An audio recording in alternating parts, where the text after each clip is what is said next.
ಮಂಗಳವಾರ 12 ಗಂಟೆಗೆ ಸಿಂಧನೂರು ತಹಶೀಲ್ದಾರ್ ಕಚೇರಿ ಮುಂದೆ ತುರ್ವಿಹಾಳ ಗ್ರಾಮದ ಮಹಿಳೆಯರು ಏಕಾಏಕಿ ಪ್ರತಿಭಟನೆ ಮಾಡಿದರು. ಈ ವೇಳೆ ಮಾತನಾಡಿದ ಓರ್ವ ಮಹಿಳೆ, ಮಸ್ಕಿ ಕ್ಷೇತ್ರದ ಶಾಸಕ ಬಸನಗೌಡ ತುರ್ವಿಹಾಳ ಅವರು ಚುನಾವಣೆ ಸಂದರ್ಭದಲ್ಲಿ ನಮಗೆ 20 ವರ್ಷಗಳಿಂದ ವಾಸ ಮಾಡುತ್ತಿರುವ ಸ್ಥಳದ ಹಕ್ಕುಪತ್ರ ನೀಡುತ್ತೇವೆ ಎಂದು ಮತ ಹಾಕಿಸಿಕೊಂಡಿದ್ದಾರೆ. ಇದೀಗ ಕಾಲೇಜು ಮಾಡಬೇಕು, ಅದು ಮಾಡಬೇಕು, ಇದು ಮಾಡಬೇಕು ಅಂತ ಅಲ್ಲಿ 1000ಕ್ಕೂ ಹೆಚ್ಚು ಜನ ವಾಸವಿರುವ 236 ಸರ್ವೆ ನಂಬರ್ ಅನ್ನ ಒಕ್ಕಲು ಎಬ್ಬಿಸುತ್ತಿದ್ದು ಸರಿಯಾದ ಕ್ರಮವಲ್ಲ. ನಮಗೆ ಅದೇ ಸ್ಥಳದಲ್ಲಿ ಹಕ್ಕುಪತ್ರ ನೀಡಬೇಕು ಎಂದು ಒತ್ತಾಯಿಸಿದರು. 11 ವರ್ಷದ ಒಂದಾಯ್ತು ಲೆಟ್ರ್ ಅವ್ರು ಸೀಲ್ ಹಾಕಿ ಕೊಟ್ಟಾರೆ. 9 ವರ್ಷದ ಒಂದಾಯ್ತು, 30 ವರ್ಷದಿಂದ ಒಂದಾಯ್ತು ಪತ್ರ. 30 ವರ್ಷದಿಂದ ನಡೆಯಲ್ಲ ಅಂತ ಅಂದೇಳಿ ಕಿತ್ಕೊಂಡು ಹೋಗ್ಬೇಕಂತಾರೆ. ನೀವು ಯಾರು ಕೇಳಾಕಿನ ಅಂತಂದ್ರೆ ನೀವು ಯಾರು ಕೇಳಿದ್ರಿ ಇಲ್ಲಿ ಅಂತ ಅನ್ನೋದು.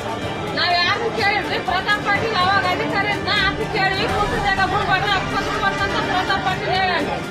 ಇವಾಗ ಊರು ಬಸ್ ಕೊಡೋದ ನೆಂಟರಿ ಅಂತಂದೇಳಿ ಹೋಗಿವಿ. ನಾವು 20 ಕೊಡಂಗಲ್ಲ, ಕಿತ್ತಿಂದ ನಾವು ಕೊಡೋದು.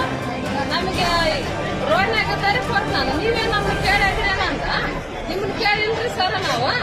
ನಾವು ಅವತ್ತು ಹೇಳಿದ್ರೆ ಪ್ರತಾಪ್ ಪಾಟೀಲ್ ಇವಾಗ ನಾವು ಊರ್ ಮಗದನಂತಂದೇಳಿ 20 ಕೊಟ್ಟನಂತ ಅವ್ರ ಹೇಳೋಣ, ಬಸ್ ಕೊಡೋದು ಹೇಳೋಣ. ಕುಂತ ಜಾಗ ಯಾರು ಬಿಡ್ಬಾರ್ದು, ನಮ್ಗೆ ಗೆದಿಸ್ಕೊಂಬರ್ರಿ, ನಾನ ಕೊಟ್ಟು ಪತ್ರ ಅಂತ ಹೇಳೋಣ. ಇವಾಗ ನಿಮ್ಗೆ ಅಂತಾರ್ರಿ ಕಿತ್ತಬೇಕು ನೀವು ಅಂತಂದು ಹೇಳಕ್ ಸರ್. ನಮ್ಮ ಹೆಸರು ನಾಗರತ್ನ.